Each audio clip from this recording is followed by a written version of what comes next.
नमस्कार, चार का चक्रव्यूह में आपका स्वागत है। मैं हूं आपके साथ अंशिका।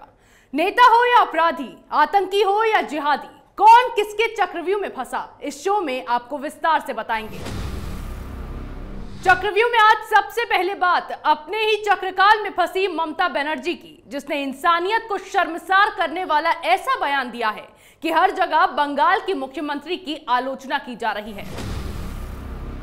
फिर बात करेंगे शिवसेना सांसद संजय राउत के चक्रव्यूह में फंसे किरीट सोमैया की, जिन्हें 57 करोड़ रुपए की कथित धांधली के मामले में मुंबई पुलिस की आर्थिक अपराध शाखा टीम ने समन जारी किया है। चक्रव्यूह की तीसरी खबर में बात करेंगे सीबीआई के चक्रकाल में फंसे आकार पटेल की, जिनके खिलाफ जारी लुकआउट सर्कुलर को वापस लेने के निर्देश पर रोक लगा दी गई है। चौथी और आखिरी खबर में बात करेंगे बीजेपी के चक्रव्यूह में फंसे अखिलेश यादव की, जिनका यूपी विधानसभा चुनाव में हार का सामना करने के बाद अब यूपी एमएलसी चुनाव में भी सूपड़ा साफ हो गया। चलिए शुरुआत करते हैं चक्रव्यूह की, और सबसे पहले बात अपने ही बयानों से फंसी बंगाल की मुख्यमंत्री ममता बनर्जी की, क्योंकि ममता बनर्जी का गुंडा राज किस हद तक बढ़ गया है उसका एक और नमूना सामने आ गया है। बंगाल के नादिया में एक नाबालिग का रेप किया गया। इस पर ममता बनर्जी ने ऐसी शर्मनाक टिप्पणी की है जिससे हर तरफ उनकी आलोचना की जा रही है। एक तृणमूल कांग्रेस नेता के बेटे के बर्थडे पार्टी में 14 साल की बच्ची का रेप होना, बाद में उसकी मृत्यु होना और बिना ऑटोप्सी उसका देह संस्कार कर देना एक ऐसा मामला है जिसने सबके कान खड़े कर दिए हैं। मामले में पीड़िता के परिवार का कहना है कि 4 अप्रैल को उनकी बेटी टीएमसी नेता के बेटे ब्रिज ग्वाला के बर्थडे पार्टी से वापस लौटी तो उसके प्राइवेट पार्ट से खून बह रहा था। उनकी बेटी को घर 2 लोग छोड़ने आए, जिन्होंने पीड़िता के परिवार वालों को मुंह खोलने पर जान से मारने की धमकी दी।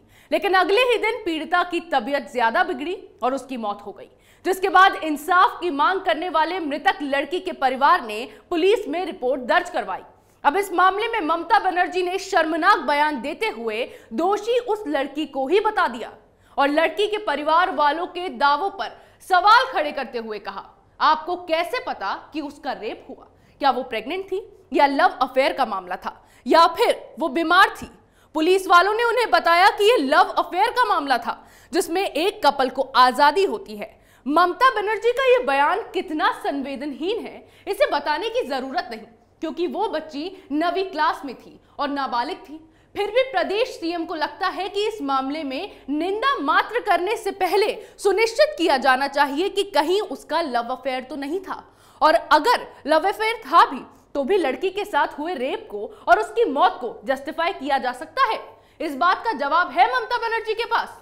ममता बनर्जी के इस बयान ने इंसानियत को तो शर्मसार किया ही है, साथ ही उनका दोहरा चरित्र भी सामने आ गया है, क्योंकि ये वही ममता बनर्जी हैं जो हाथरस पीड़िता के लिए बंगाल में मार्च निकाल रही थी, और ये अब अपने ही राज्य में एक पीड़ित माँ बाप का विश्वास नहीं कर पा रही और लड़की की मौत के बाद उसे ही बदनाम करने की कोशिश कर रही हैं।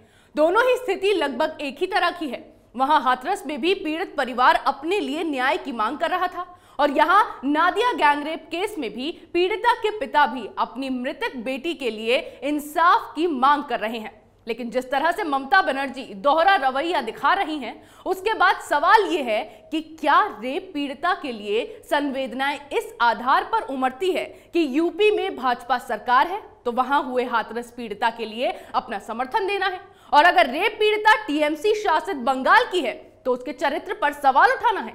मामले में पीड़ित परिवार के लोग खुलकर टीएमसी नेता समर गोला का नाम लेकर कह रहे हैं कि उनके दबाव में बच्ची का देह संस्कार करना पड़ा, लेकिन उनके विरुद्ध कार्रवाई कोई नहीं हुई।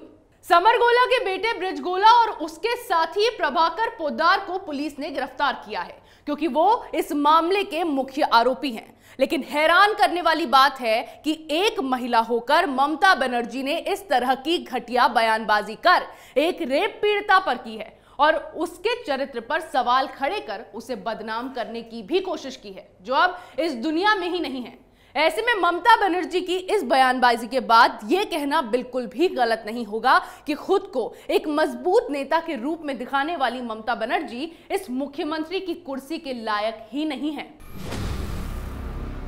यहां ममता बनर्जी अपने बयानों से फंसी और वहां किरीट सोमैया संजय राउत के चक्रव्यूह में फंस गए।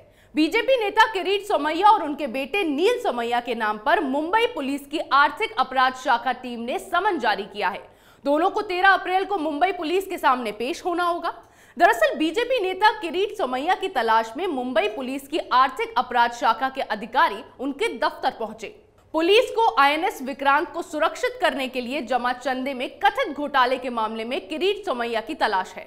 वहीं कोर्ट ने इस मामले में किरीट सोमैया के बेटे नील सोमैया को सेशन कोर्ट में बड़ा झटका दिया है।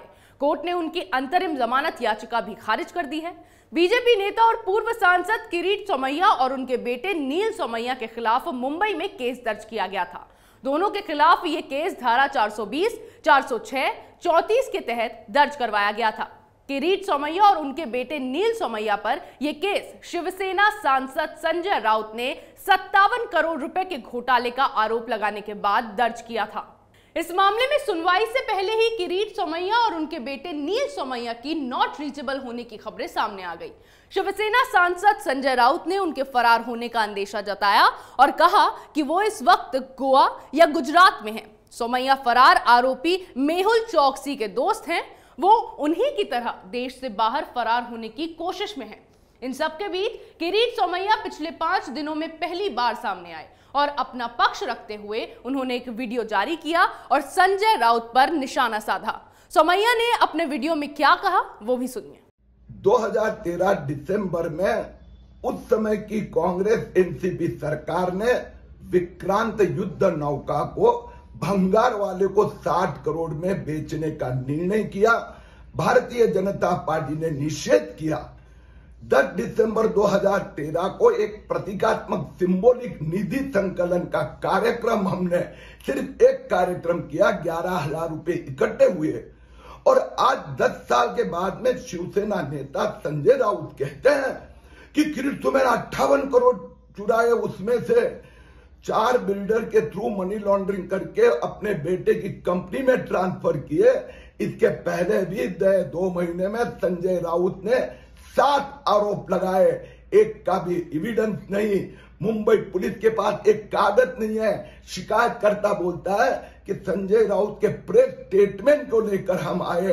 राउत साहब 17 दिसंबर 2013 को जब हम राष्ट्रपति जी को मिले थे, राज्यपाल के पास हम लोग गए थे, तब राष्ट्रपति जी के पास में शिवसेना के बड़े नेता गोपीनाथ मुंडे जी के साथ में थे। तब भी हमने राष्ट्रपति जी को ये बात की थी, ठाकरे सरकार के घोटालेबाजों पर अंतिम कार्रवाई होने तक किरीट सोमैया दबेगा नहीं, हटेगा नहीं। हम उच्च न्यायालय में सब जानकारी रखेंगे। किरीट सोमैया ने संजय राउत पर निशाना साधते हुए ये बात कही है कि आज तक उन्होंने जितने भी आरोप लगाए हैं उसमें से किसी का भी सबूत सामने नहीं आया है, न ही मुंबई पुलिस के पास कोई एक कागज भी मिला है। साथ ही उन्होंने उच्च न्यायालय में सारी जानकारी रखने की भी बात कही। ऐसे में अब देखना यह होगा कि मुंबई पुलिस की ओर से जो कार्रवाई किरीट सोमैया के खिलाफ की जा रही है उसमें आगे क्या कुछ होता है। संजय राउत के आरोप कितने हद तक सही साबित होते हैं या फिर एक बार फिर शिवसेना की फजीहत हो जाती है। संजय राउत के चक्रव्यूह में किरीट सोमैया फंसे। इस बीच सीबीआई के चक्रकाल में एमनेस्टी इंटरनेशनल इंडिया के पूर्व प्रमुख आकार पटेल फंस गए। सीबीआई को एमनेस्टी इंटरनेशनल इंडिया के पूर्व प्रमुख आकार पटेल के खिलाफ विदेशी चंदा विनियमन कानून यानी एफसीआरए के कथित उल्लंघन मामले में मुकदमा चलाने की मंजूरी दे दी गई है। दरअसल सीबीआई ने एफसीआरए की धारा 40 के अनिवार्य खंड के कारण अंतर्राष्ट्रीय मानवाधिकार संगठन पर मुकदमा चलाने के लिए सरकार की मंजूरी मांगी थी। कथित उल्लंघन मामलों की 2 साल की जांच के बाद 31 दिसंबर 2021 को एजेंसी ने राउज एवेन्यू में विशेष सीबीआई अदालत में पटेल और एमनेस्टी इंटरनेशनल इंडिया के खिलाफ अधिनियम की धारा 35, 39 और 11 के तहत आरोप पत्र दायर किया था। अदालत अब आरोपों पर 18 अप्रैल को गौर करेगी। आरोप पत्र दाखिल करने के बाद एजेंसी ने एमनेस्टी इंटरनेशनल इंडिया के अध्यक्ष पटेल के खिलाफ लुकआउट सर्कुलर जारी किया था, जिसके तहत उन्हें बेंगलुरु हवाई अड्डे पर अमेरिका रवाना होने से पहले रोक दिया गया था। वो वहां अलग अलग यूनिवर्सिटीज में लेक्चर देने जा रहे थे। ऐसे में पटेल ने अपने खिलाफ लुकआउट नोटिस हटाए जाने के लिए बेंगलुरु की लोअर कोर्ट में अपील की। जिसके बाद मजिस्ट्रेट अदालत ने जांच एजेंसी को फौरन एलओसी वापस लेने, पटेल से माफी मांगने और 30 अप्रैल तक एक अनुपालन रिपोर्ट दाखिल करने का निर्देश दिया था, जिसके बाद सीबीआई ने स्पेशल कोर्ट में लोअर कोर्ट के इस फैसले को चुनौती दी और वहां विशेष न्यायाधीश ने इस फैसले को पलट दिया और पटेल को उसकी इजाजत के बगैर देश से बाहर नहीं जाने के निर्देश जारी कर दिए। ऐसे में अब आकार पटेल इस मामले में पूरी तरह से घिरते नजर आ रहे हैं।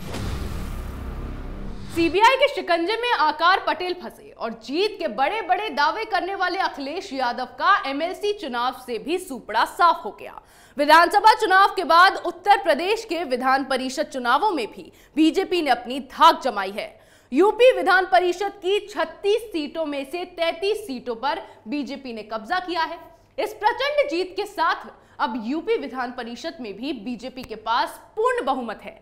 लेकिन यूपी विधानसभा चुनाव के पहले से ही उत्तर प्रदेश में जीत के दावे करने वाले अखिलेश यादव को फिर हार का मुंह देखना पड़ा और इस चुनाव में समाजवादी पार्टी का सूपड़ा ही साफ हो गया।